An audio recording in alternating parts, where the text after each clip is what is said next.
Today, I'm gonna show you how to crush your opponent with emotional damage.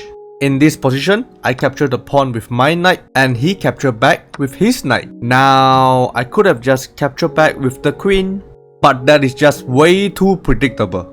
To inflict emotional damage, you must surprise them. Make move beyond their expectation. That's a fork to the king and knight. Knight can't move back because the pawn is guarding it.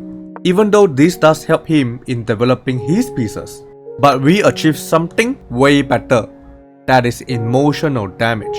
A few moments later. Look at that. He just offered me an en passant, and I gladly denied that. Then he tried to hurt me emotionally by calling me a small PP. But you can't hurt me if that's the truth. In my point of view, I see 3 pieces holding this square. The knight can give a check here. If the rook capture, I win the rook. The knight can also give a fork here to the king and rook. If queen capture, bishop capture back. That's what I see. But he was convinced that this is a checkmate because of the emotional damage from before. So he captured the knight. But that just fall right into my plan. That's a check. He run another check and he blocked with the rook. I could have just trade bishop for rook and trade the queen. Probably I can win this, but I'm gonna inflict emotional damage to this guy.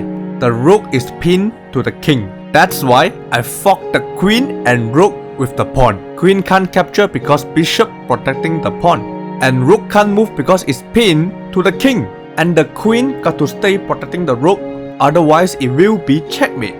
And this is just emotional damage. At this point, he willing to sacrifice the queen just to end the suffering. I could have win the queen and the bishop from this, a much better deal than before. However, we are here to deal the maximum emotional damage. Bring the rook in. This is absolutely barbaric. Pinning the queen to the king, pinning the rook to the king, skewering the queen and rook, and restricting the king escape. Now, this is what emotional damage look like. And if he captured the rook, that's giving him false hope for more emotional damage. That's a checkmate. Only way is to guard with the knight. If he run with the king, it's a mate. If he block with the rook, another checkmate. Block again, win the knight, and checkmate. What if he run the other way? Still a checkmate.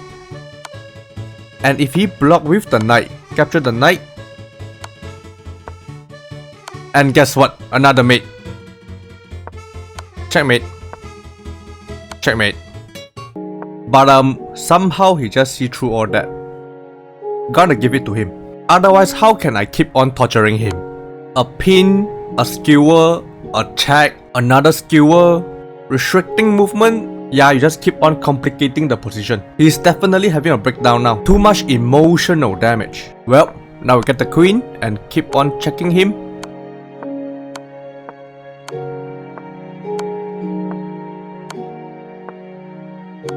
Yep, he had it enough. Too much emotional damage.